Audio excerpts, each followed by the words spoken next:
Chers amis, vous me dites si c'est bon, le son est bon. La voilà, cette grande réunion de familles, comme autrefois dans le Nord, célèbre pour ses familles nombreuses, leur opulence, mais leur stricte éducation.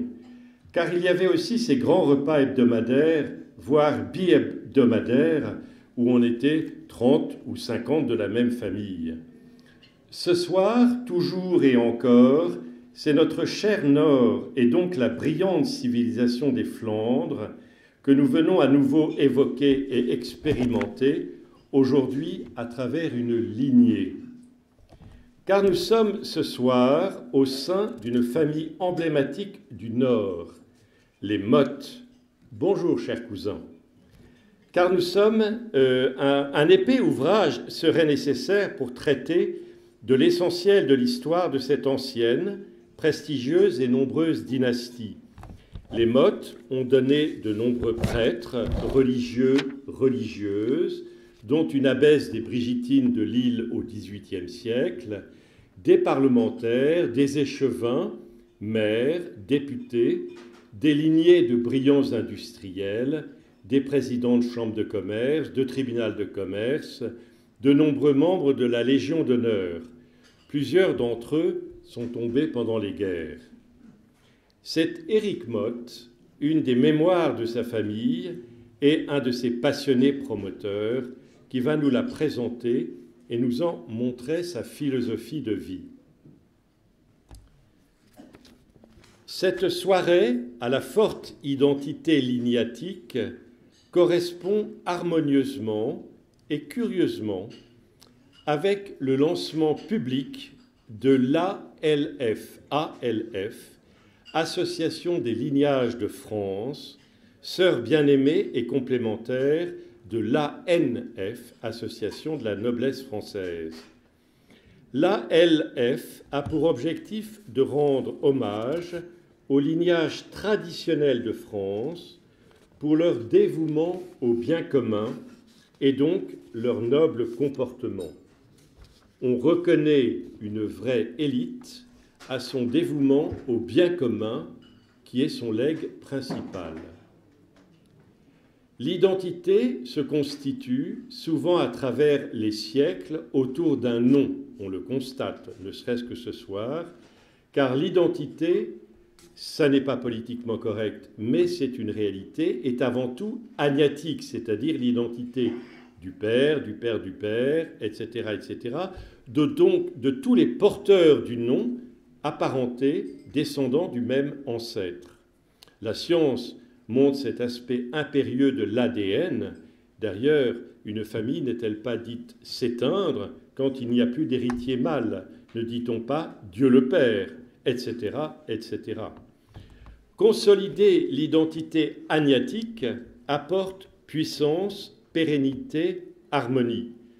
Prenons cet exemple, porté par exemple pour la 12e génération, le prénom de Gaspard quand on se nomme de Surmont, n'est-ce pas Quentin? Alors qu'on transmet une ancienne tradition lignatique de grands patriciens et d'industriels très catholiques, en est l'illustration. Or, depuis 200 ans, les élites n'ont pas été accompagnées, élevées et remerciées dans leur lignée, dans leur élévation, dans leur rayonnement et leur plénitude, car la République n'intervient pas dans cette mission, tout simplement. Il y a donc un retard considérable de récapituler et d'ordonner toutes les lignées généreuses en actes nobles, de les signaler par une œuvre pérenne, héraldique, en l'occurrence le blason, et de leur rendre hommage. Telle est la mission de l'ALF. Pour rejoindre l'association, chaque lignage, même débutant, même une personne qui veut débuter une lignée, peut faire partie de l'association. Il doit fournir un thésaurus, c'est-à-dire un trésor agnatique de ceux portant son nom, descendants du même ancêtre et qui ont servi le bien commun, et fournir un blason repris ou créé. C'est tout. Si vous ou vos proches voulez rendre hommage à votre lignée, Et si cela n'a pas été fait officiellement, rapprochez-vous de nous. Nous œuvrerons ensemble, avec bonheur, de tout centrer autour de ce trésor. L'ALF peut devenir un vrai outil d'harmonisation de la société. Concernant le Paris du Nord, si vous connaissez des personnalités en mesure, comme ce soir, de partager leur passion pour l'histoire, l'art, la culture, les familles de cette riche civilisation septentrionale, mettez-vous en contact avec nous et nous vous organiserons encore d'oniriques soirées. Cher Éric, à toi de transmettre.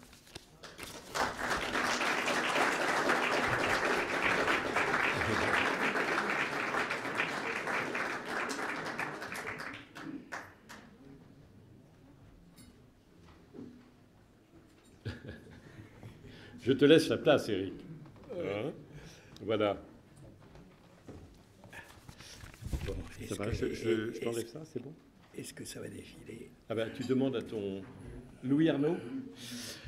Oui. Essaye de lui apporter. Non, non, c'est bon, c'est bon, ça défile. À tout de suite. Bon.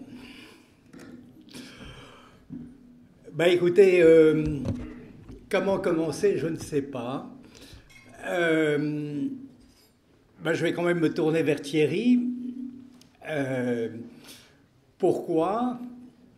Parce que... alors, tu portes différentes casquettes.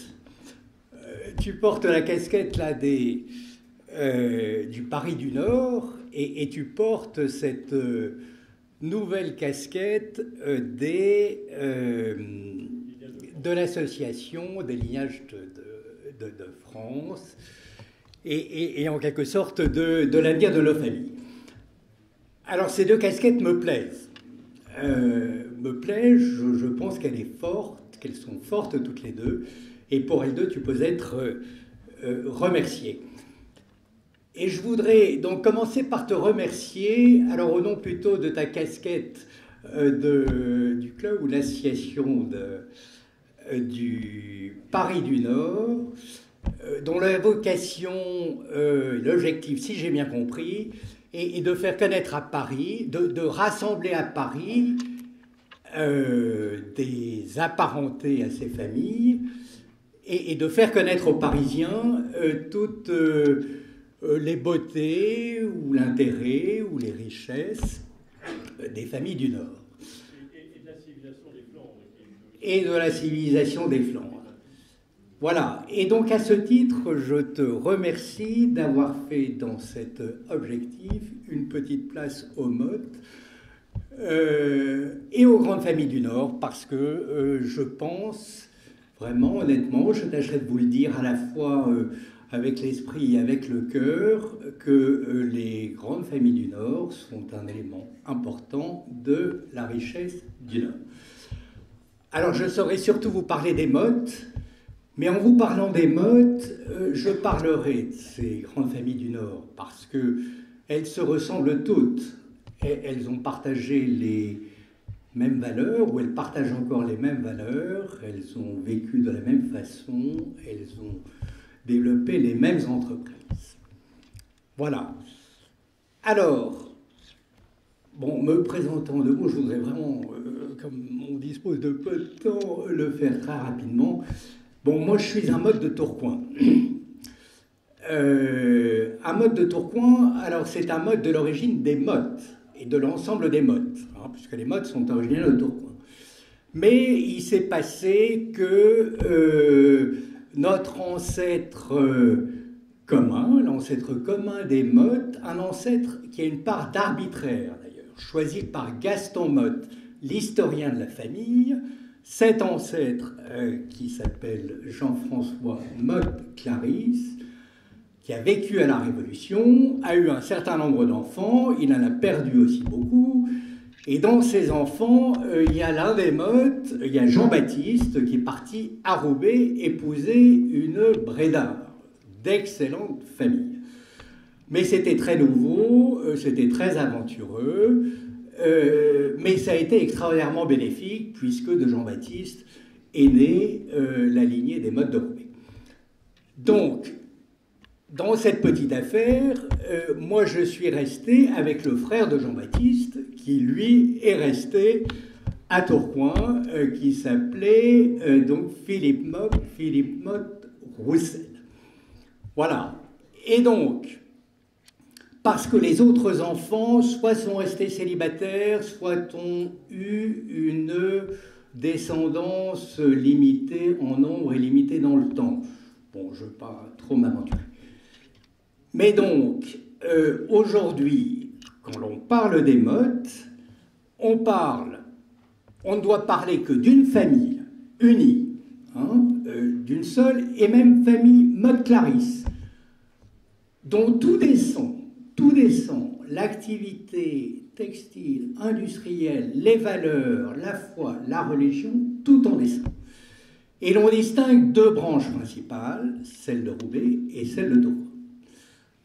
Donc, il y a les Mottes de Roubaix et il y a les Mottes de Tourcoing, et moi je descends des Mottes de Tourcoing, de Philippe Motte Roussel, je vous en parlerai très rapidement. Et voilà, et puis je suis tombé dans le bain des Mottes, non pas à 10 ans, à 20 ans, etc., mais il y a 5 ans, lorsque je me suis interrogé sur ma grand-mère paternelle. Et ma grand-mère paternelle, c'était une Vanham, qui s'appelait Vanham, donc elle est décédée au moment de la guerre 40. Et je n'en connaissais rien, et personne autour de moi, comme je suis l'un des derniers, etc., des rejetons de mes parents et grands-parents, eh bien, autour de moi, plus personne n'en connaissait rien. Mes cousins étaient plus âgés, ils n'en connaissaient rien, etc. Et donc, voilà, donc ça c'est un élément important que je voudrais ressortir, c'est la perte de mémoire familiale. Je crois qu'elle est importante, c'est un enjeu important. Voilà, plus personne n'était capable de me dire qui était ma grand-mère Marguerite Vanham, belge. Et pourtant c'était une histoire intéressante, parce que cette femme était la sœur, avait 3 sœurs, 2 sœurs, 3 sœurs, et puis un frère, etc. Et donc, elle-même et 2 de ses sœurs ont épousé 3 frères Motte, dont mon grand-père. Donc ça valait la peine de s'y intéresser un peu. 3 frères épousaient 3 sœurs Vanham. Les frères habitaient Tourcoing et les femmes habitaient près de Bruxelles. Voilà. Et donc je me suis intéressé, j'ai fait la connaissance, c'est une belle histoire, etc. Et de là, je me suis dit, finalement, mon grand-père et ses frères, alors on les appelle les petits Mottes. Ce qui ne veut pas dire, loin de là, que leur histoire a été petite. Elle a été plutôt grande, et largement aussi grande que celle des Mottes de Roubaix. Mais bon, on les appelait les petits Mottes parce qu'ils ont perdu leurs parents jeunes, entre 5 et 10 ans, et qu'on les a beaucoup plaints, et donc par amitié, on les a appelés les petits Mottes. Et donc je me suis intéressé à eux, et puis, je mets une seconde. Bon, j'ai retrouvé dans mes archives, dans mes papiers, mes cartons familiaux, j'ai retrouvé le livre de Gaston Motte. Alors Gaston Motte, c'est l'historien de la famille, c'est un Roubaisien, c'est un descendant de Motte Bossu. Donc il a écrit dans les années 50 une première histoire des Mottes. Il n'a pas été le premier à parler des Mottes, mais il a écrit le premier une histoire générale des Mottes. Voilà, qui est là. Donc une histoire générale des Mottes, de l'origine des Mottes tourquinoises, des Mottes de Tourcoing, des Mottes de Roubaix, leurs descendants, etc. Et donc je me suis plongé dans ce livre et j'ai vraiment trouvé que les histoires de tous les Mottes dont il parlait, de Roubaix, de Tourcoing, etc., elles étaient aussi intéressantes l'une que l'autre, et que vraiment ça valait la peine que je m'y intéresse. Et donc je me suis intéressé à mon grand-père, à ses frères, aux petits Mottes, et puis de là j'ai compris, enfin on m'a dit ou j'ai lu que les petits Mottes, ils avaient une passion et une grande fidélité pour leur grand-père, Leur grand-père, c'était ce Philippe Motte-Roussel, c'était le frère de Jean-Baptiste Motte-Brédard qui était parti à Roubaix. Et Philippe Motte-Roussel, eh bien, pas grand monde ne le connaissait, mais dans le livre, il en dit assez, L'Agaçant Motte, pour que je comprenne que c'est un type formidable. Et donc, je me suis intéressé à lui, et vraiment de près. Et puis de là, je me suis dit, il fallait que je comprenne de qui il venait, et donc Motte Clarisse, etc., le début de l'histoire des mottes. Et bon, j'ai quand même pris la peine de m'intéresser aux mottes de Roubaix, parce que j'avais compris qu'il y avait des gens intéressants là chez les mottes à Roubaix, et j'étais ébloui, littéralement ébloui.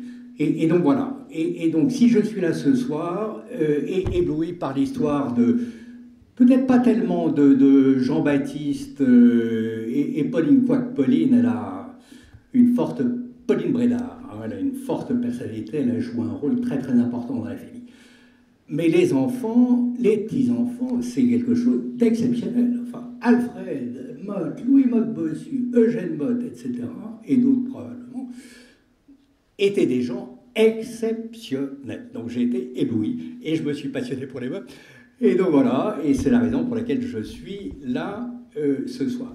Alors dans cette histoire, et je le suis depuis 5 ans, là, passionné par les mottes, avec des interruptions, bien sûr, enfin j'ai eu des problèmes familiaux importants, et puis je n'avais pas que cela à faire, mais je me suis littéralement passionné, et très vite m'est venue l'idée d'écrire un livre de ce que je découvrais des mottes, de ce que j'apportais aux mottes par mes recherches, par tout ce qu'on m'apportait, et tellement de gens m'apportaient tellement de choses, et dans les archives, et partout, et dans les familles, enfin, voilà, on m'a apporté plein de choses que j'ai pu enrichir fortement l'histoire des mottes. Et donc, j'ai cet objectif d'écrire et terminer, j'espère bientôt, une nouvelle histoire des mottes. Voilà. Bon. Alors, écoutez, partons. Alors, bon, dans cet exercice, il y a une perte de mémoire, il y a une perte de matière, une perte d'archives, il y a tout ce que l'on veut. Mais il y a aussi des possibilités de découverte, il y a des retrouvailles de documents. Alors, est-ce qu'il y a plus, aujourd'hui, avec les moyens informatiques d'aujourd'hui, avec la numérisation des archives départementales du Nord, les archives de Roubaix, etc., on a accès à des choses auxquelles nos ancêtres avaient difficilement accès. Donc, il y a à la fois déperdition et enrichissement, mais il reste, je vous l'assure, beaucoup de choses à découvrir et à comprendre. Et ne serait-ce qu'en parlant, là, depuis le début de la soirée avec tel ou tel d'entre vous, il m'est venu des tas d'idées, des tas de réflexions que je n'avais pas du tout en tête. Et par exemple, la dernière, pourquoi les Mottes et toutes ces grandes familles faisaient autant d'enfants? Alors, pour ma voisine, c'était inconcevable de faire autant d'enfants, c'est-à-dire 12, 13. Et alors, pourquoi en faisait-il autant? Bon, il y a peut-être une explication, j'en sais rien, mais c'est une vraie explication. En tous les cas, c'est un sujet que je n'ai jamais vu aborder nulle part. Alors, les Mottes, c'est beaucoup de choses, là, bien sûr. Bien au-delà du montage, si je peux te faire une petite remarque là, amicale, là, Thierry, ton montage qui est magnifique, mais c'est exclusivement Roubaix. Voilà. Donc il reste tout le début de l'histoire des Mottes, et il reste toute l'histoire des Mottes de Tourcoing, et il y en a largement autant. Les grandes familles du Nord. Alors il faut avoir une idée précise, je crois, des grandes familles du Nord. Voilà, alors je ne sais pas si vous lisez. Alors il n'y a pas de définition dans le Larousse des grandes familles du Nord. Donc ça, je l'ai inventé de ma pomme perso. Mais il y a des constantes qui doivent être là, sinon on n'en parle pas. Donc c'est Roubaix-Tourcoing, ça n'est pas l'île. C'est une origine ancienne. On remonte toutes nos familles, enfin les Mottes comme les autres remontent à 1400, 1500, voilà. Ils sont du textile, tout le monde est du textile, donc il n'y a pas de grande famille du Nord qui ne soit pas du textile. pour moi, et je crois pour beaucoup. Ils se sont fortement développés au 19e. C'est au 19e qu'ils ont vécu principalement. Ils sont catholiques. On en reparlera rapidement si nous avons le temps. Mais profondément catholiques, à un point qu'on n'imagine pas, et qui vaut véritablement la peine d'être connu et compris. Ce sont des familles nombreuses. Voilà. Et les familles sont nombreuses. Alors elles sont puissantes ou riches, elles sont plus puissantes que riches, parce que leur argent, il allait dans les murs, dans les usines, principalement. Il n'allait pas à Monte-Carlo ou ailleurs.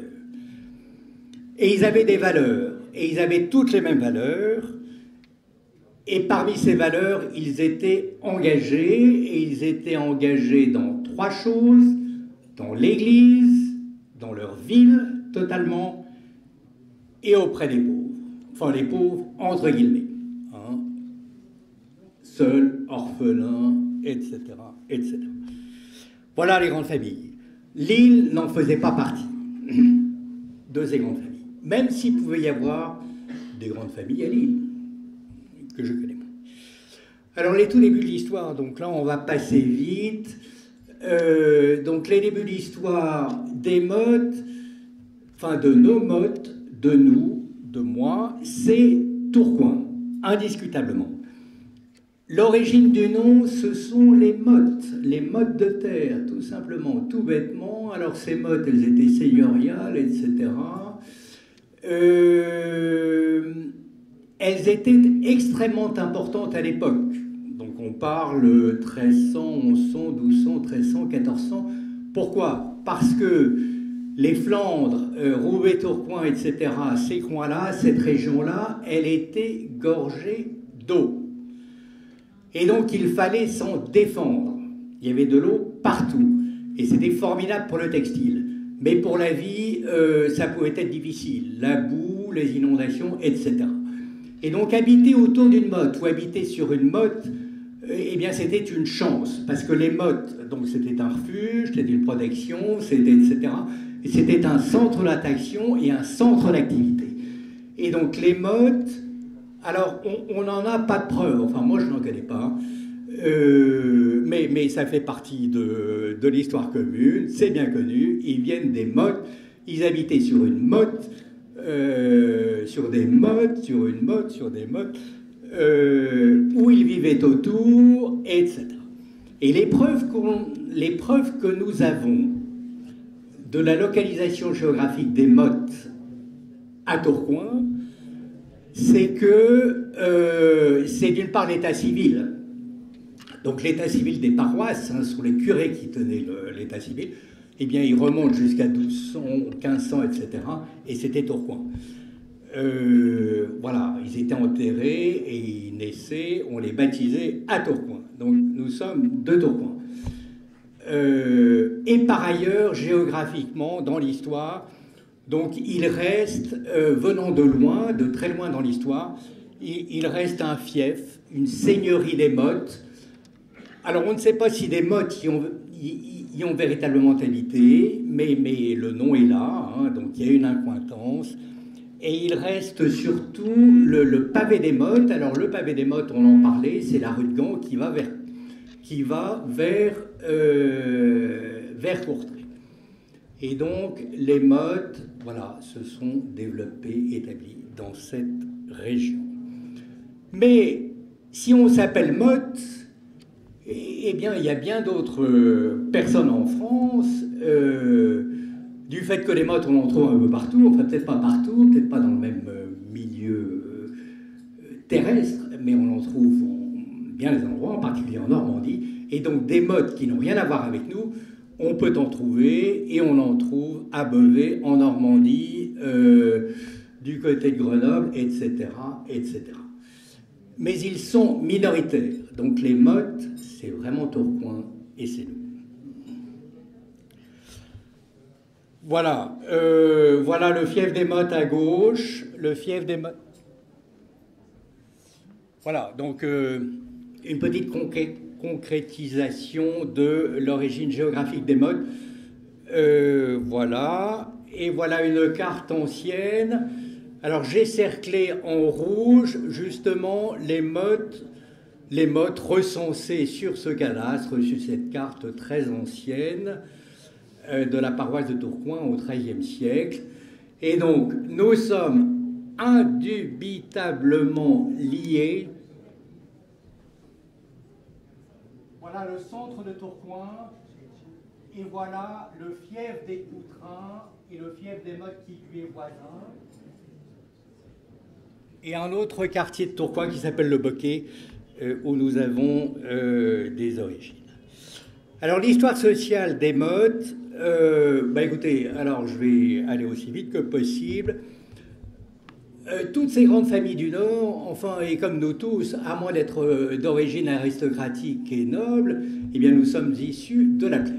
Et donc les Mottes, comme tout le monde, eh bien, ils étaient à l'époque, au XIIe, au XIIIe, ils étaient manouvriers, ils étaient laboureux. Voilà.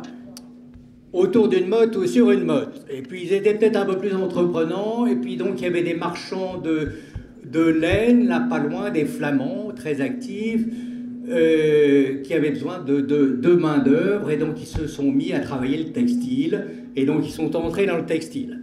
Voilà, donc ils étaient fileurs ou peigneurs à façon chez eux, dans les campagnes, etc. Et avec leurs brouettes, ils portaient leurs fils ou ils portaient leurs draps, ce qui tissaient aussi chez leurs commettants dans le centre de Tourcoing. Voilà, et puis il s'est produit que, avec le temps, eh bien, des marchands sont nés parmi eux, c'est-à-dire que plutôt que de travailler pour d'autres, ils se sont mis à travailler pour eux-mêmes, donc ils sont devenus marchands, négociants, donc ils achetaient de la laine, et puis il a donné à filer, il a donné à tisser, il a donné à peigner, etc. Ils sont devenus marchands, et puis la fin du 19e venant, la fin du 18e venant, plutôt que de travailler dans les campagnes, de faire travailler dans les campagnes, ils ont ouvert des ateliers en ville. Donc ils sont devenus fabricants.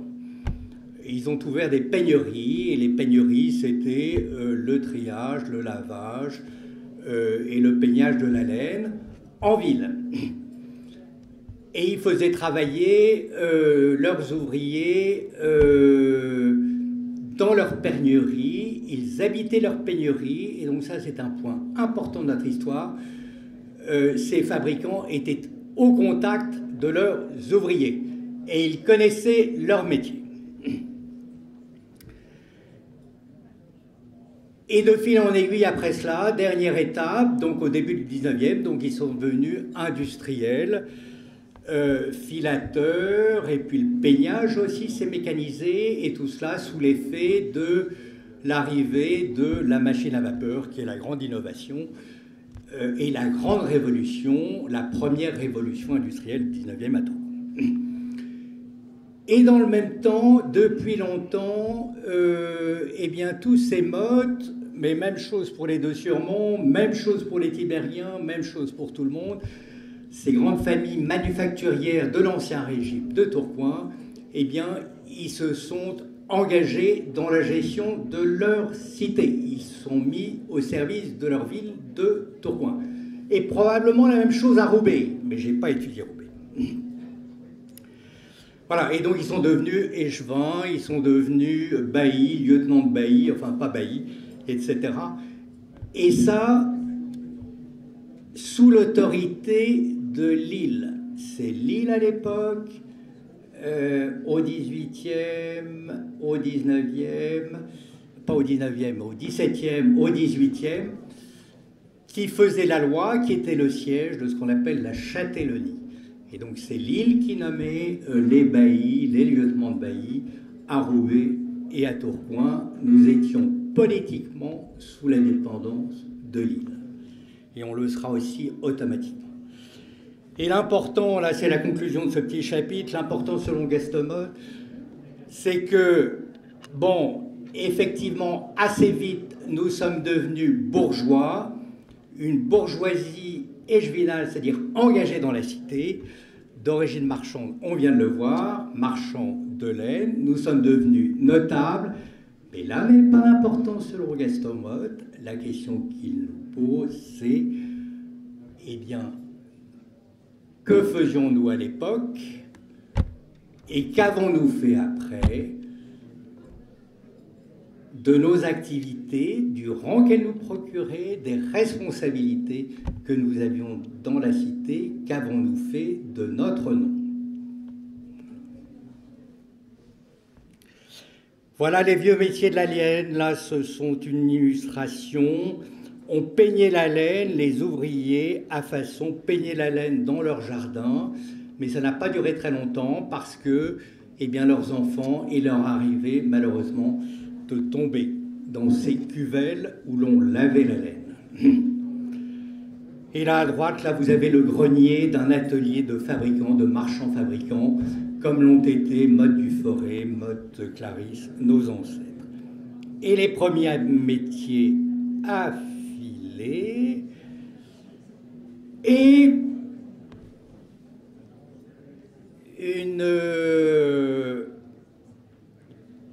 une slide qui a son intérêt.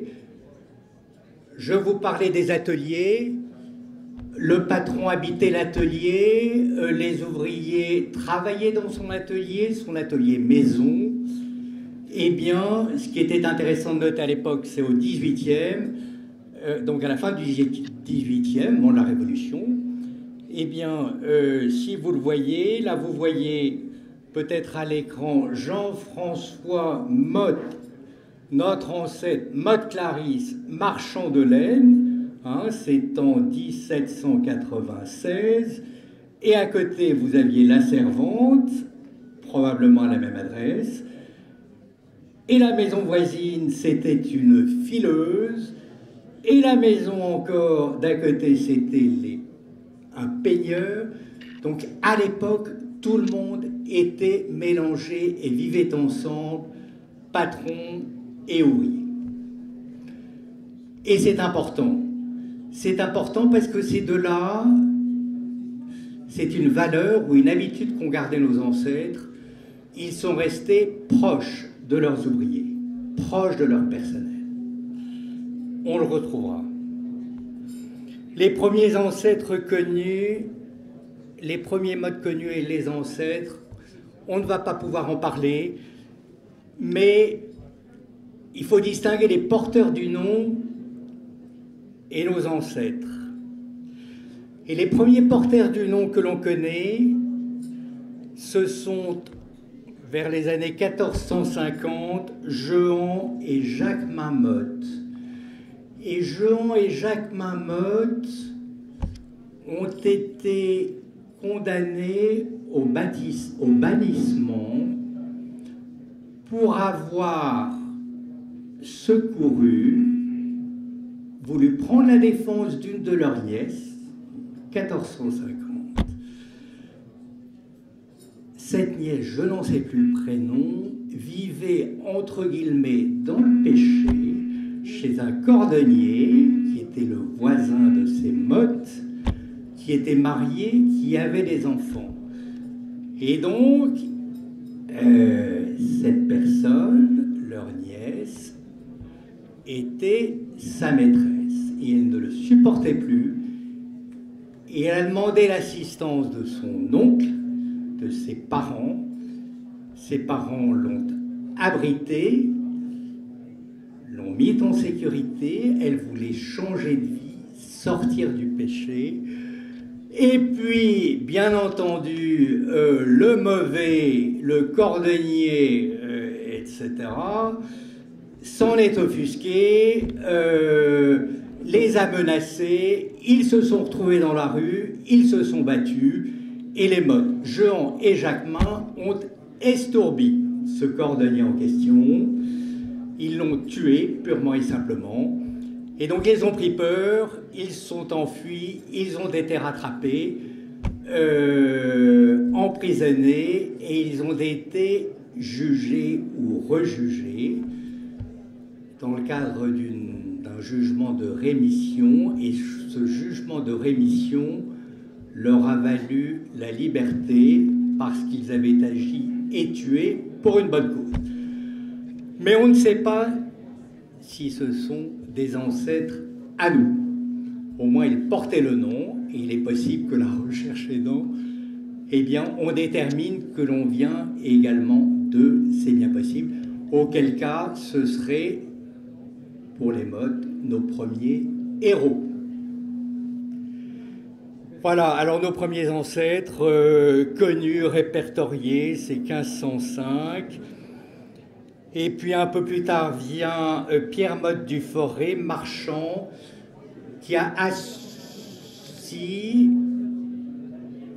assis le métier, la fortune et l'engagement des vies des Mottes dans la ville de Tourcoing.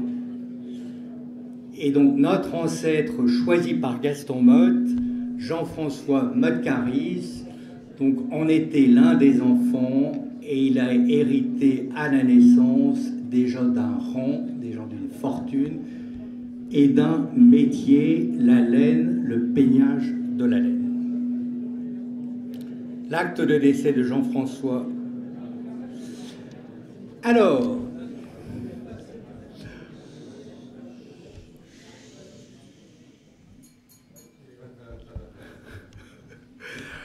voilà, écoutez, pour ceux qui s'interrogent, mais je ne peux pas m'éterniser, voilà l'organigramme des Mottes. Voilà, donc vous avez une succession de vieux ancêtres, Pierre Motte au XVIIe, au XVIIIe, etc. On arrive à Jean-François Motte du Forêt, qui a vraiment fondé le métier, l'engagement, la religion des Mottes. Donc le père de Jean-François Motte-Claris, qui est grisé sur la ligne numéro 2, sur la première ligne horizontale, et ses frères et sœurs. Oui. Oui. Oui, alors, voilà. Bon, donc, mais donc il me faut le micro. Donc Jean-François Motte-Claris, je vous l'ai dit, mais je le reprends. Voilà, donc il a eu un certain nombre d'enfants. Jean-François Motte-Claris, il a eu un certain nombre d'enfants, dont Jean-Baptiste Motte, qui est parti à Roubaix épouser Pauline Brédard. Et Pauline Brédard, Jean-François et Pauline, ce couple-là a eu de nombreux enfants et il a eu en particulier Louis Motte-Bossu et Alfred Motte. Et c'est de ce couple, c'est de Jean-Baptiste Motte et de Pauline Brédard, donc est issu Louis Motte-Bossu. Et Louis Motte-Bossu, vous voulez que je vous en parle? Alors, je passe. Je passe sur Pierre Motte-Florin, qui a été maire de Tourcoing, c'est la Révolution, qui a connu des histoires absolument pas possibles sous la Révolution. Il a notamment été emprisonné avec son frère, notre ancêtre Jean-François Motte-Claris, et emprisonné à la citadelle de Lille. Mais ils s'en sont sortis. Et ils s'en sont sortis, pourquoi? Parce que, déjà à l'époque, les Mottes à Tourcoing étaient reconnus et aimés et soutenus par la population. Ils étaient catholiques et ils étaient accusés par les révolutionnaires. Ils ont été accusés par les révolutionnaires d'avoir deux frères prêtres, donc Jean-Baptiste est chrétien, et ses frères ont émigré, n'ont pas voulu jurer, et donc sont partis en Belgique, ont émigré en Belgique. Et les révolutionnaires les ont accusés d'avoir deux frères prêtres qui avaient émigré, comme s'ils en étaient responsables. Bien entendu, ils ne l'étaient pas. Et donc, et par ailleurs, nos ancêtres étaient déjà à l'époque de puissants fabricants, au moins Tourcoing, puissance industrielle, ils employaient, dit-on, 600 personnes. Et donc, la population s'est rebellée de Tourcoing pour obtenir leur libération, et eux-mêmes ont fait valoir qu'ils étaient patrons d'usine, qu'ils employaient 600 personnes, et que 600 personnes, du fait de leur incarcération, étaient au chômage. Parce qu'à l'époque, le patron travaillait dans l'atelier, il faisait vivre l'atelier, et sans lui, l'atelier ne fonctionnait plus.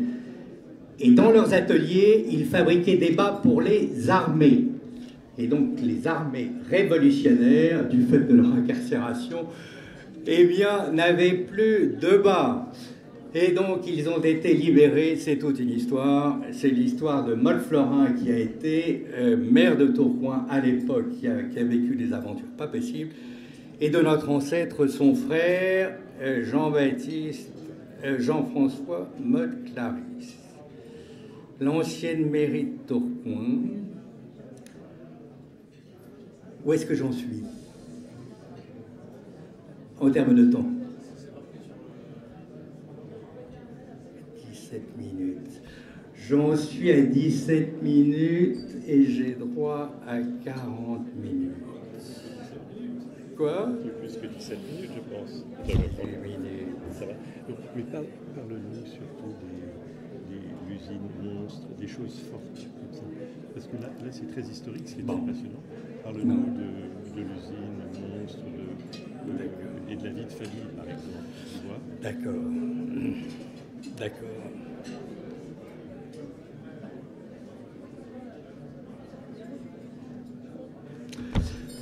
Bon. Donc, je m'excuse, je passe. Donc, je vais essayer de vous intéresser plus concrètement à un certain nombre de choses qui sont un peu plus proches de nous, et en particulier des modes de Roubaix. Alors, mais avant cela, pour évoquer la question de cette concurrence, de cette rivalité, de ces différences entre les modes de Tourcoing et les modes de Roubaix. Pour répondre à l'idée largement préconçue que les modes de Roubaix ont développé davantage d'usines, ont fait davantage de choses et étaient peut-être supérieurs, entre guillemets, je dis bien entre guillemets, supérieurs au mode de Tourcoing. Donc je voudrais vous dire deux choses. La première, c'est que chez les modes, il y a eu 5 grandes aventures industrielles. Il y en a eu 2 à Tourcoing. À Tourcoing, il y a eu celle des modes de Wavrin. Motte de Wavrin, Jean-Baptiste Motte, a hérité de la petite filature de son père Philippe Motte-Roussel, et il l'a formidablement développé à Tourcoing et en Belgique, en particulier à Moucron. Et les petits mottes, auxquels un certain nombre d'entre nous sont apparentés ce soir, ont fait de même. Beaucoup plus tard, ils ont développé un groupe, Motte Frères, extrêmement important, puisqu'ils comptaient largement autant d'usines, sinon plus, que les empires, entre guillemets, de Motte Bossu ou d'Alfred Motte. Donc quand on parle, entre guillemets, de supériorité des modes de Roubaix par rapport aux modes de Tourcoing, ça n'a rien à voir. Je pense que les modes de Roubaix et les textiles de Tourcoing, les modes de Tourcoing et les textiles de Tourcoing étaient plus peut-être en amont du textile. Ils étaient négociants et peigneurs de laine, enfin, ou négociants de laine. Ils approvisionnaient les filateurs, les peigneurs, les filateurs de Roubaix, et tout le monde en était très content. Et ils ont développé, ces négociants de laine de Tourcoing, au 19e, d'importantes industries. Donc ça n'a rien à voir, cette comparaison, parce que il se trouve... Alors du fait du caractère de Pauline Brédard, je pense que Pauline Brédard, donc la femme de Jean-Baptiste, a une importance forte sur le développement industriel des affaires des modes de Roubaix et sur leur tempérament. Et je pense que les modes de Roubaix ont développé un caractère peut-être plus affirmé, plus extraverti que les modes de Tourcoing qui sont restés plus discrets, plus frileux, plus repliés sur leurs affaires. Et les modes de Roubaix ont profité de ce qu'ils ont beaucoup écrit et que leurs écrits, on les a gardés. Donc les écrits de Maude Bossu, les écrits d'Alfred Maude sont une merveille, on les a gardés, tout le monde s'y est intéressé et tout le monde en a retiré beaucoup de choses. Il ne s'est pas passé la même chose à Tourcoing. Nous sommes restés plus discrets. Et donc, Maude Brédard, voilà Maude Brédard. Et donc, ce que Maude Brédard, donc Jean-Baptiste et Pauline, ils ont navigué un petit peu à Roubaix. Mais en définitive, et c'est un bel exemple d'esprit de famille, ils ont acquis un terrain qu'on appelle le fief Maude Brédard, que vous voyez là sur la droite de l'écran. Hein, il est décidé par Clément d'Azin Maude, donc l'un de leurs descendants. Ils ont acquis un fief, un terrain, dans lequel ils ont fait construire 4 maisons voisines, on voit toutes les 4, hachurées en orange, en rouge, là sur la gauche du dessin, dans laquelle ils se sont installés et ils ont installé leurs enfants. Donc Louis, Alfred, Étienne, et je pense que c'est tout. Et cette propriété donc, comportait un jardin important, et ce jardin communiquait avec leur filature, leur propre filature. Les Maude Brédard se sont occupés d'un tissage, et puis ils ont créé une petite filature. Pauline a créé une petite filature. Et Maude Bossu, leur fils aîné, il a quitté le petit lotissement là, de ces 4 maisons pour faire construire sur le boulevard, et sa maison, on la voit encore aujourd'hui, et il a construit à côté de sa maison, où il a peut-être commencé par l'usine et fait construire sa maison ensuite, la première usine monstre. Et la première usine monstre de Maude Bossu, donc vous la voyez en vert, là c'est hachuré en vert, au bout, à l'extrémité droite du fief Maude Brédard de Roubaix. Voilà aujourd'hui sur le boulevard la maison de Maude Bossu, qui subsiste encore aujourd'hui, qui est une belle maison. Et cette maison, on la voit comme on la voyait, on pouvait la localiser là sur le plan que je vous ai montré là tout de suite, on la voit voisine de la première usine monstre. De la première usine monstre, Maude Bossu. Et cette usine formidable dont Maude Bossu était allé chercher l'idée en Angleterre, parce qu'à l'époque, donc en 1840, l'Angleterre sur le plan industriel et dans le domaine du textile était très en avance sur la France. Roubaix-Tourcoing faisait vivre de petites filatures, les Anglais faisaient vivre déjà de gigantesques filatures, et donc Maude Bossu est allé prendre l'idée d'une filature importante et il l'a construite en France, c'est devenu la filature monstre, parce qu'à l'époque, personne n'avait jamais rien fait de tel, et elle étonnait tellement qu'on l'a appelée la filature monstre.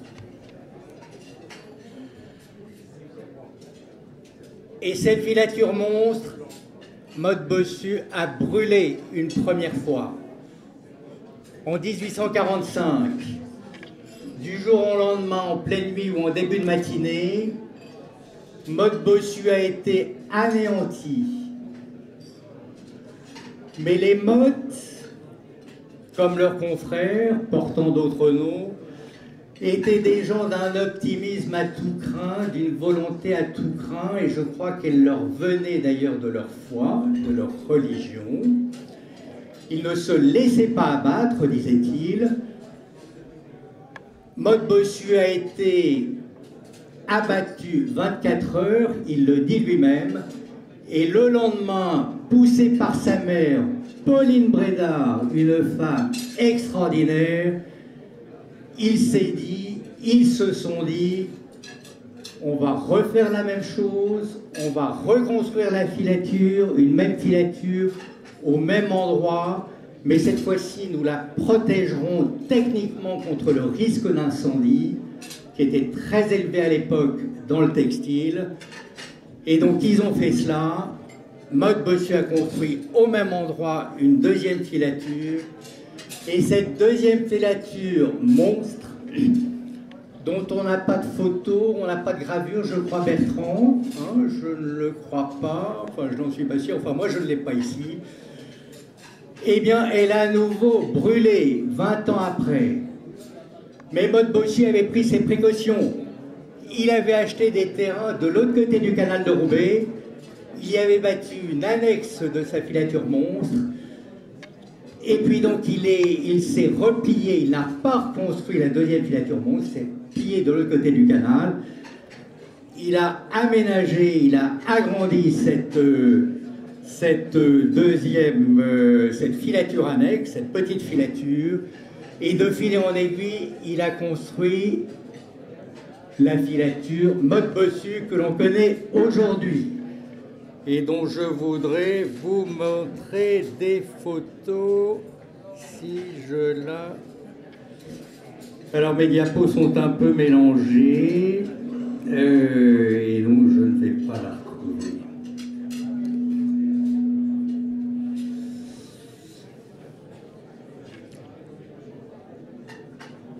Quoi vous dire d'autre? Il y a tellement de choses à dire. Bon, je voudrais aborder un sujet, prendre le temps d'aborder deux sujets. S'il vous plaît, chers amis,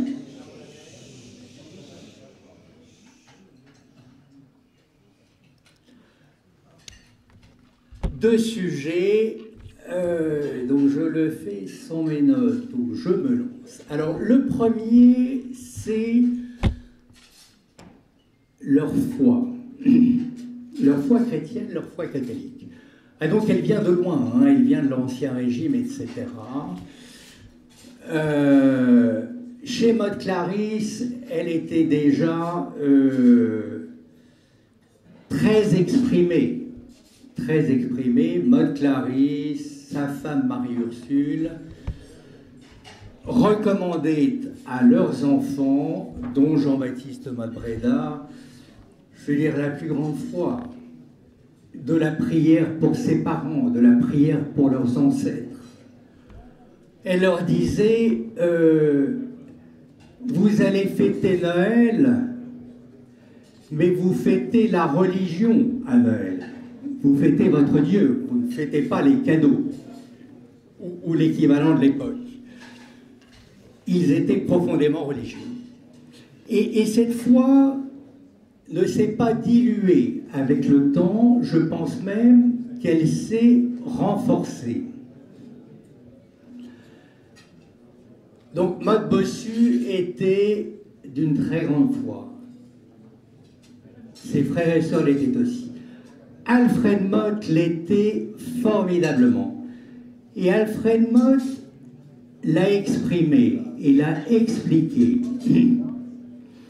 Gaston Motte, l'historien dont je vous parlais du livre, a dit « La foi est au cœur de leur vie,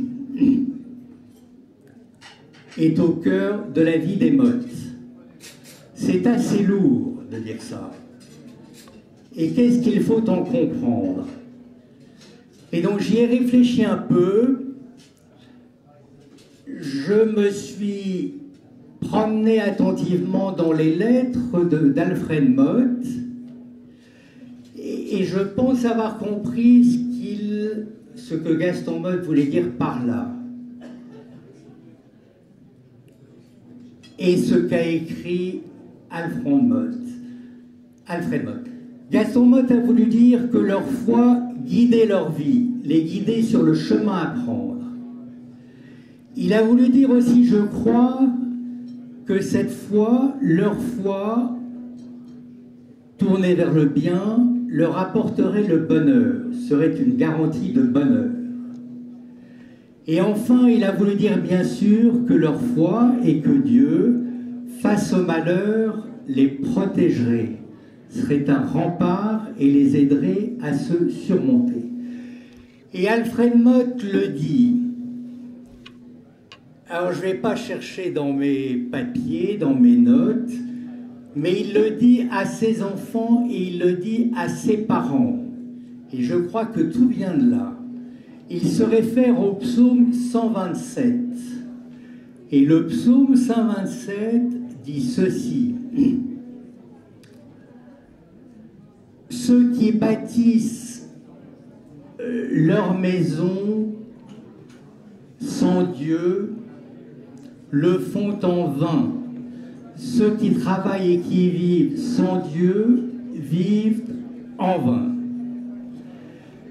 Et pour Alfred Motte et Motte Bossu, ils le disent aussi. Ils disent la foi, Dieu est pour nous une source de bonheur.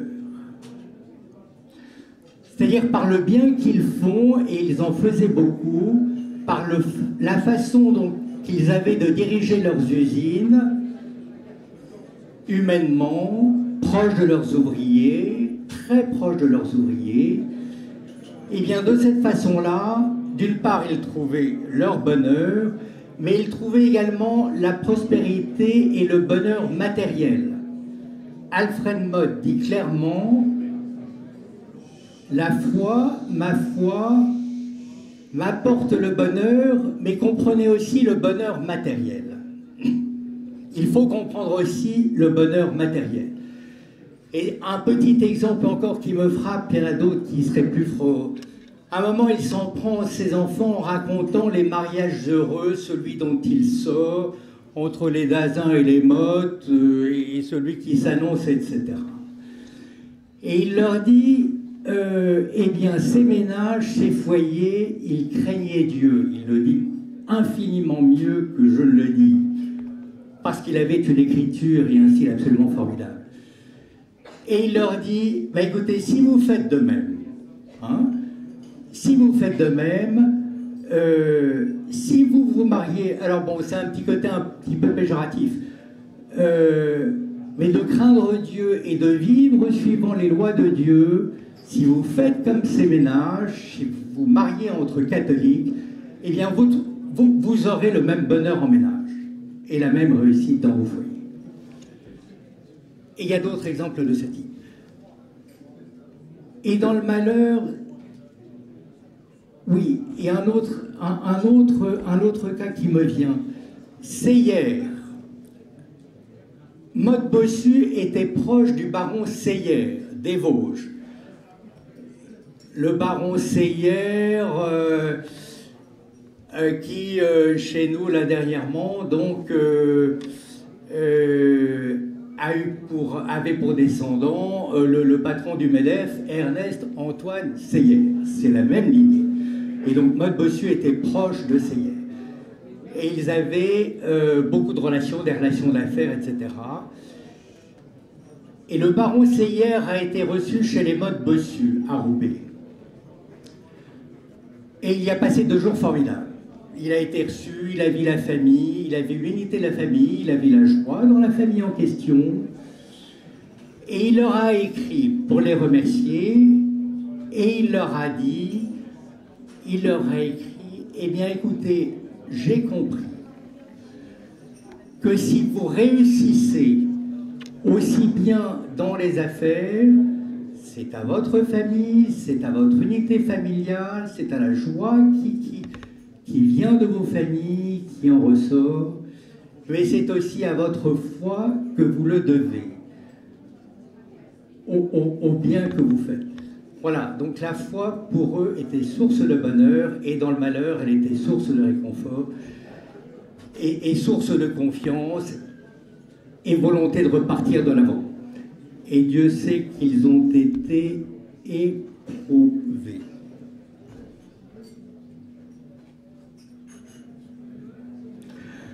Vous avez bien entendu conscience que dans nos familles, à l'époque, au 19e, bon, la mortalité infantile était quelque chose qu'on n'imagine pas aujourd'hui, hein, qui a quasiment totalement disparu. Mais il est dit, j'ai lu, que nos familles bourgeoises perdaient 20% de leurs enfants en moyenne à la naissance ou autour de la naissance. Les familles ouvrières en perdaient le double, elles en perdaient 40. Donc joue, et bien entendu, la question du confort, de la salubrité, de l'hygiène de vie, etc. Mais toutes nos familles, ou presque, ont été touchées. Et en particulier, Maud Bossu et Alfred Motte.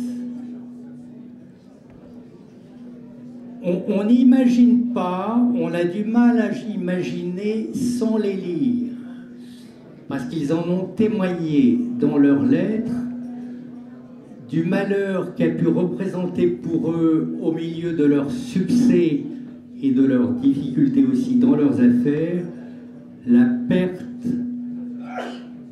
de ces enfants en nombre qu'ils ont perdu à 6 ans, à 8 ans, autour de ces âges-là. Et ils en ont témoigné. Et Alfred Motte, bon, il a témoigné de la perte du petit Paul. Bon, c'est une histoire émouvante, il avait 6 ans. Mais il a témoigné aussi de ses réactions au lendemain de la mort de son petit Paul. Sa femme disait, Dieu l'a permis, Dieu l'a voulu, enfin ne l'a pas voulu, mais l'a permis, il a laissé faire. Alfred Motte lui a répondu et il l'écrivait, non, ça n'est pas cela, Dieu n'a jamais voulu la mort de personne, c'est du fait de l'exaction, c'est le terme qu'il emploie, du fait du jeu, des lois naturelles, des lois de la vie humaine sur Terre, des lois de la Terre, qu'il peut y avoir de telles maladies, que ces maladies se terminent par la mort d'un enfant. Dieu n'y est pour rien, c'est le monde qui a... Enfin, il y est pour le monde qu'il a voulu, pour la vie qu'il a voulu nous donner, pour la liberté, pour les mots qui vivent, là, que l'on trouve à la surface de la Terre, mais Dieu n'y est pour rien. Et c'est souvent, ou ça peut être de notre faute, de notre imprévoyance, de notre manque d'attention, etc., que de tels problèmes se posent. Parce qu'il s'est accusé de n'avoir pas prêté suffisamment d'attention aux signes qui lui auraient permis de comprendre que son petit Paul était mal et gravement malade. Mais aussitôt auprès de ses enfants, il leur a dit, eh bien maintenant, voilà ce que nous allons faire, voilà comment il faut réagir, chassez la mort de vos esprits et repartons de là. Enfin, tout ça est absolument touchant. Une deuxième chose qui est importante à comprendre chez nos familles, c'est l'importance et l'attention qu'ils attachaient à l'éducation de leurs enfants.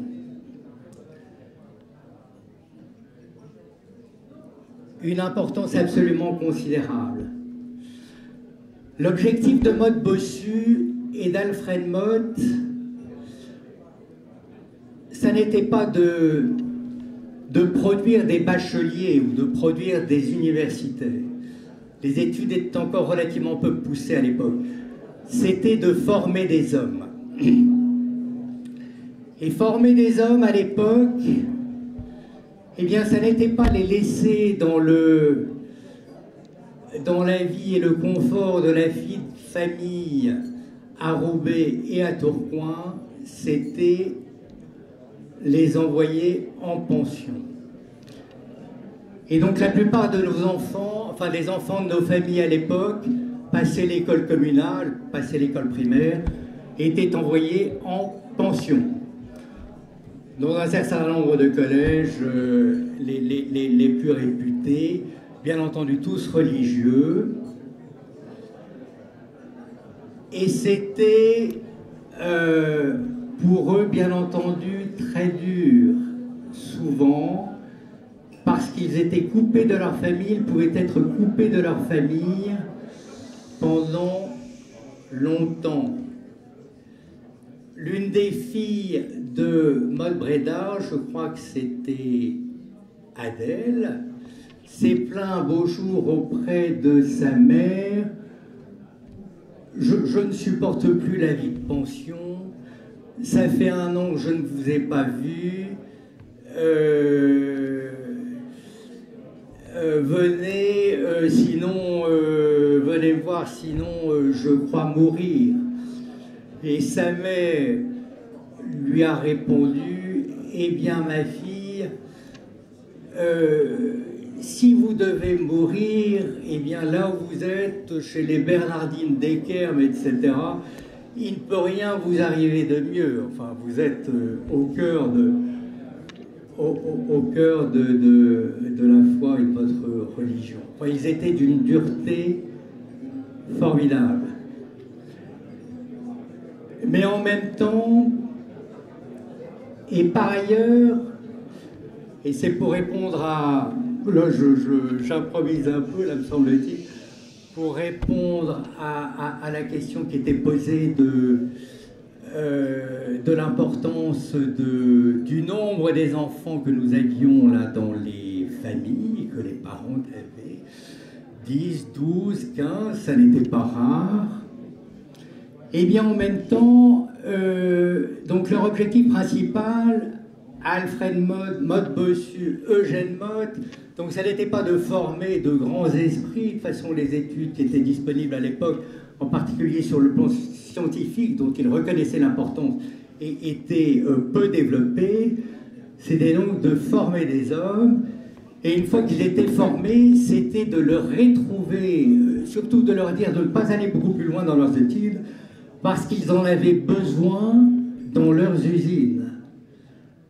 Donc Maud Bossu, à une certaine époque, se déclare fatigué. Et il écrit à ses enfants, « J'ai hâte que vous me retrouviez, je suis fatigué, j'ai besoin de vous, finissez-en rapidement dans vos études. » Alors, est-ce que cela veut dire que leurs enfants, leurs affects se développaient tellement vite, c'est la question dont je débattais avec ma voisine, qu'ils créaient tellement d'usines, qu'ils avaient un tel dynamisme, qu'ils pensaient ou qu'ils imaginaient qu'il fallait qu'ils fassent des enfants pour suivre le développement de leurs usines. Honnêtement, je ne le pense pas trop. Je crois que la question des enfants, c'est une question de confiance en l'avenir, c'est une question d'optimisme. Il l'avait totalement, et puis bien entendu, il n'y avait pas les dispositifs que nous connaissons aujourd'hui, et donc ils faisaient des enfants, et ils étaient heureux d'en avoir, et ils étaient heureux d'avoir des familles nombreuses autour d'eux. Mais si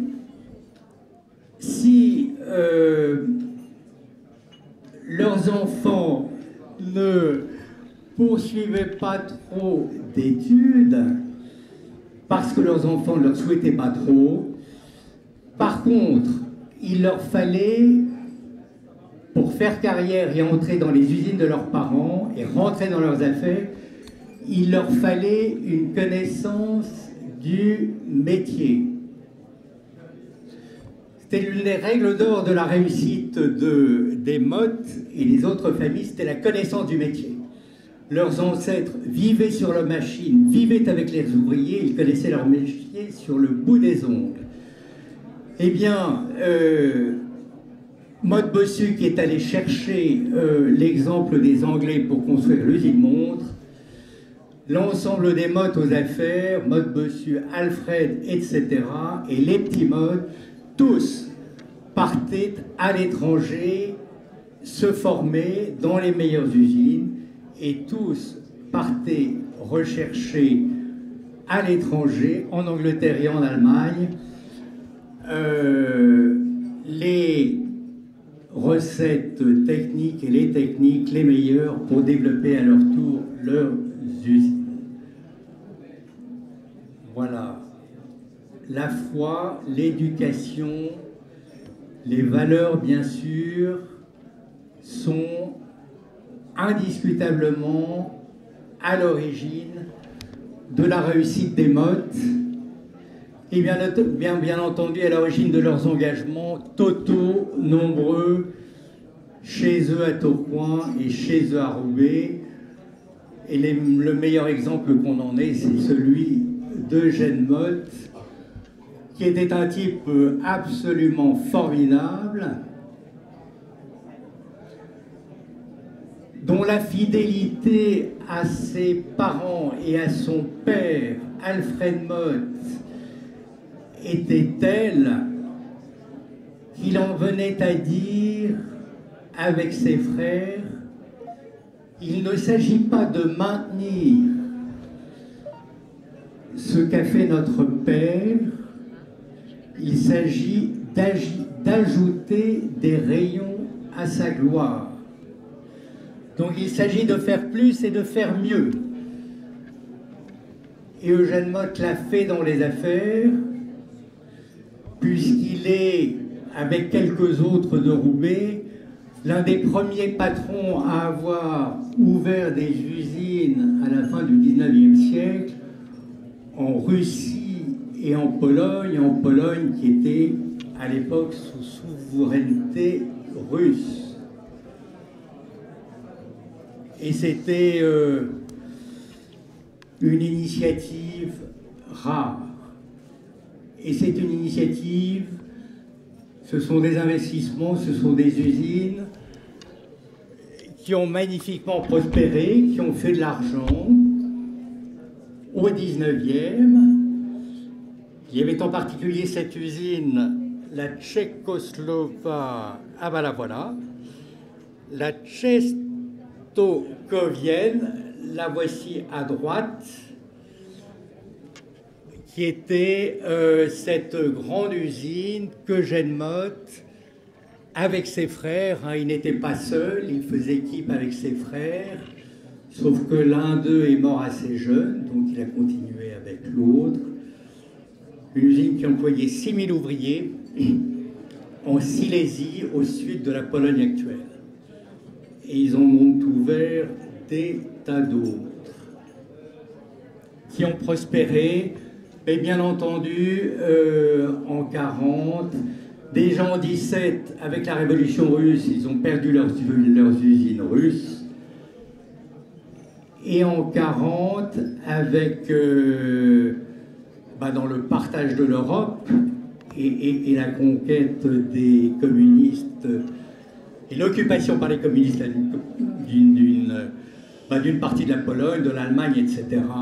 Donc ils ont perdu ce qui leur restait, qui était important d'usines en Pologne. Et donc ils ont tout perdu, en définitive, de leurs investissements polonais.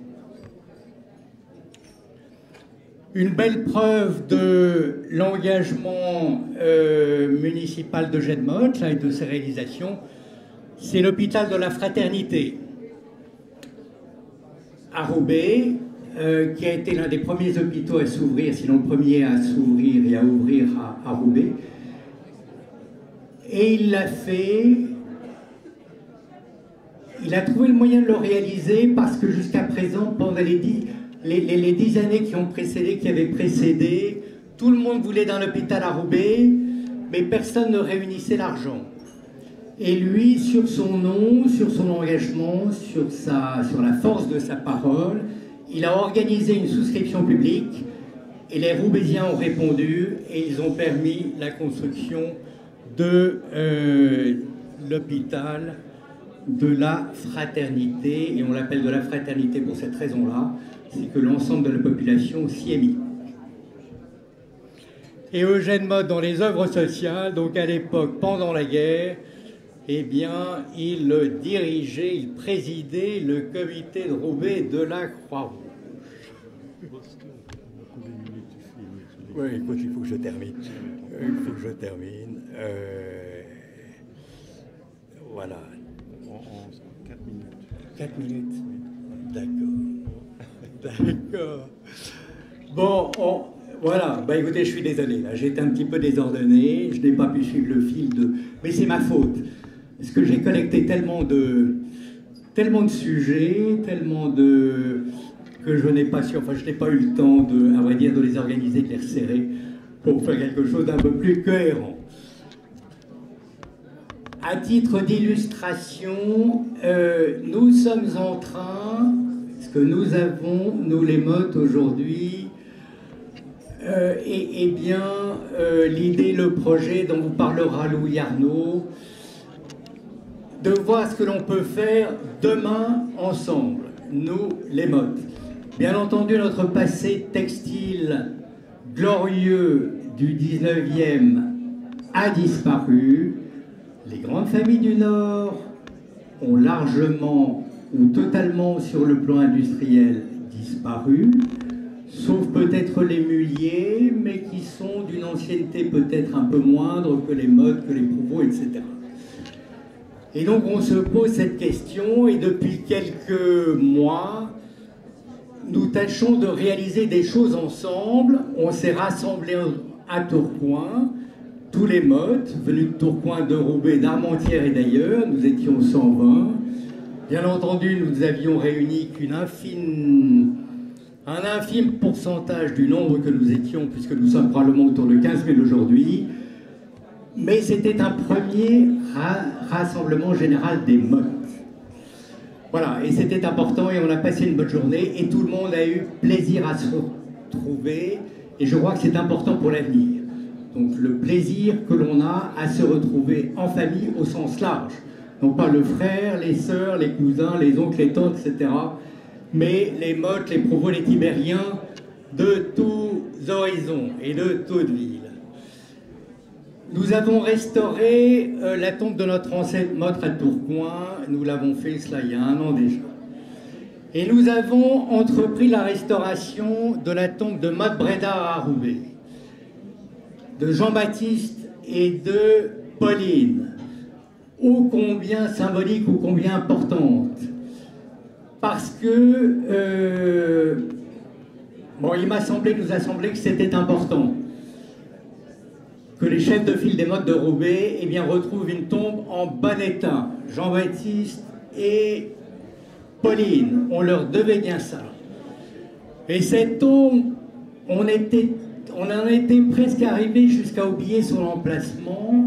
Et en tout état de cause, elle était en tellement mauvais état qu'on ne lisait plus, c'était il y a 6 mois, ou il y a 3 mois encore, les textes qui y figuraient, les inscriptions qui y figuraient.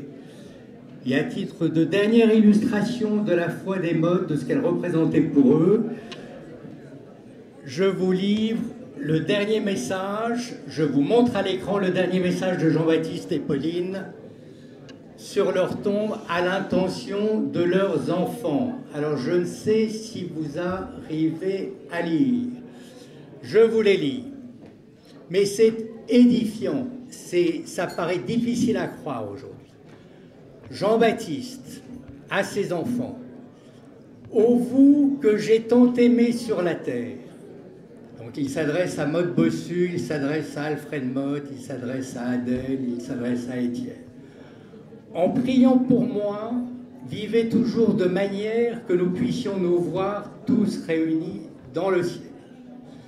Voilà le souhait de Jean-Baptiste Motte pour ses enfants et bien entendu pour nous tous qui sommes arrivés après ses enfants. Pauline, c'est la même chose. Je vous en prie, mes enfants, regardez souvent le ciel, ce bel héritage que nous avons voulu, votre père et moi, vous assurer par-dessus tout. Ce n'est pas des usines qu'ils ont voulu leur assurer. Ce n'est pas de l'argent, ce n'est pas des héritages. C'est l'héritage du ciel. Et que nous espérons, par la miséricorde divine, posséder avec vous éternellement. Donc voilà. Voilà. C'est l'une des questions qui se pose à nous, qui se pose à l'ensemble de nos familles. Nos grandes familles ont disparu, mais leurs valeurs, on les connaît bien. L'esprit de famille incroyable, l'unité de leur famille, la solidarité qu'il pouvait y avoir entre frères et sœurs, entre les Mottes de Roubaix et les Mottes de Tourcoing. Lorsque les Mottes de Roubaix étaient en difficulté, les Mottes de Tourcoing venaient les aider, et vice-versa. Leurs valeurs d'économie, leurs valeurs de travail, etc. Il y a tellement de choses qu'il nous reste d'eux sans leurs usines, qu'il nous faut voir aujourd'hui ce qu'il est important et ce qu'il est possible de retenir d'eux. Et moi, à titre personnel, je retiens à titre personnel leur foi. Parce que je me dis que s'ils étaient si bien dans leur peau, s'ils réussissaient aussi bien, s'ils ont fait face avec un tel courage et une telle confiance à tant de difficultés et à tant de malheurs, cela doit valoir la peine. La deuxième chose que je retiens, c'est leur conscience nette. C'est l'une de leurs valeurs. On la retrouve dans leur bouche et dans leurs écrits à plusieurs reprises. Une conscience nette, c'est avoir l'esprit en paix et en accord avec soi-même. C'est d'avoir nos actes en accord avec nous-mêmes. Voilà une chose simple que l'on peut retenir de nos ancêtres. Et la dernière chose, elle est d'une évidence pour moi absolue. Nos ancêtres se comportaient, il y en avait peut-être quelques-uns qui étaient coincés, qui étaient conventionnels, qui étaient peut-être un peu étroits d'esprit, mais ils étaient simples entre eux, ils étaient simples avec leurs ouvriers. Pour cette raison-là, ils étaient aimés, leurs ouvriers les suivaient, travaillaient bien et leurs affaires se sont développées. Cette simplicité dans les relations, je pense que c'est une valeur qu'il nous faut retenir et c'est une valeur que j'ai essayé de mise en application et qui s'applique tellement facilement entre nous aujourd'hui. Quand on se voit, peut-être pas dès la première fois ou quand on son téléphone, peut-être pas la première fois, mais la deuxième et souvent la première, eh bien, on se tutoie. On se tutoie immédiatement, sans se connaître. Et cela fait disparaître aussitôt des tas de barrières et cela forge aussitôt, tout de suite, une réelle proximité. Donc leurs usines ne sont plus là, leurs valeurs ne sont pas loin, et certaines de leurs valeurs valent vraiment la peine qu'on s'en inspire et qu'on les transmette à notre tour, mais c'est à chacun, bien entendu, de trouver chez eux, en s'intéressant à leur histoire, ce qui, chacun d'entre nous, ce qui leur correspondra ou lui correspondra le mieux. Moi, voilà ce que j'ai.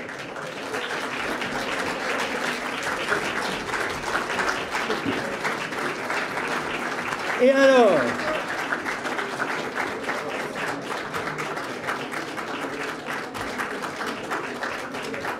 maintenant, j'en ai fini. Et donc, nos usines ont disparu, Nous avons peut-être un peu moins d'argent que nos parents ou grands-parents en avaient, mais ça n'a pas d'importance. Nous avons un avenir, nous voulons faire chez les Mottes quelque chose en famille à nouveau, et Louis Arnaud va nous en parler. Formidable. De notre jeune génération. Merci.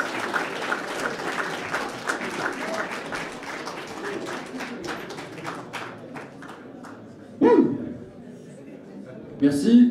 Faut de la salle. Un peu d'attention s'il vous plaît. Merci, merci. Merci Eric pour ta super présentation.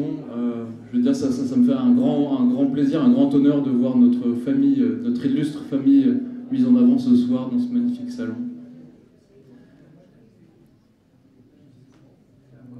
Savoir d'où l'on vient pour savoir où l'on va. Parfois c'est un chemin pas facile, digne d'une traversée du désert pour certains. Quand on voit l'illustre nombre de métiers qui ont été représentés dans notre famille, alors on a les personnes qui sont occupées des métiers jacquards, on a ceux qui étaient spécialistes de la colobophilie, on en a d'autres qui étaient aussi patrons de filature. Parfois, quand on rencontre ces choses-là, ça peut mener à de grandes choses. Pour ceux qui entendront le message, je vous demande votre soutien, ce serait très aimable de votre part. D'une autre manière aussi, nous avons la volonté de perdurer cet esprit familial que nous avons retrouvé ensemble à l'issue d'une réunion du 24 septembre dernier. Et l'objectif de cette famille, justement, c'est de se souder et de se retrouver tous ensemble derrière des valeurs familiales et derrière des valeurs d'entraide qui étaient très fortes à l'époque, pour essayer justement que les jeunes puissent correctement et plus facilement justement œuvrer pour demain. Donc c'est pourquoi on a construit un réseau qui s'appelle RFM. Alors ça peut vous faire penser à des basses ondes qu'on peut retrouver, mais potentiellement ça pourrait être assimilable aussi. Donc RFM, le réseau familial Mottes, vous pouvez le retrouver sur Facebook. Pour l'instant on a créé juste un compte Facebook de manière à essayer de recenser un maximum de personnes, donc qui descendent des Mottes Clarisse, comme on a vu avec notre éminent Eric il y a quelques minutes. L'objectif va être de fédérer justement un maximum de personnes. Alors on anime avec des thématiques qui sont bimensuelles. Donc on va retrouver de l'histoire, on va retrouver des interventions d'entrepreneurs et d'artistes engagés d'aujourd'hui. On va retrouver aussi des témoignages et la raison d'être de ce réseau-là. Donc si vous êtes dans la salle, affilié, apparenté à cette magnifique famille Mottes, je vous en prie, vous pouvez d'ores et déjà aller sur Facebook et aller retrouver ce groupe qui vous parlera tant. On espère être nombreux. Et l'objectif surtout de ce groupe, c'est de faire émerger les jeunes, de les aider, parce que parfois, quand on fait face à ce passé familial qui parfois est assez gigantesque, et ben, on a besoin d'être épaulé, on a besoin d'avoir des personnes qui sont autour de nous. Et justement, ce groupe-là, il est fait pour les jeunes qui ont envie de s'émanciper, d'aller plus loin. Je vous remercie pour votre attention, j'irai pas plus loin. Merci pour ce soir et à très bientôt. Au revoir.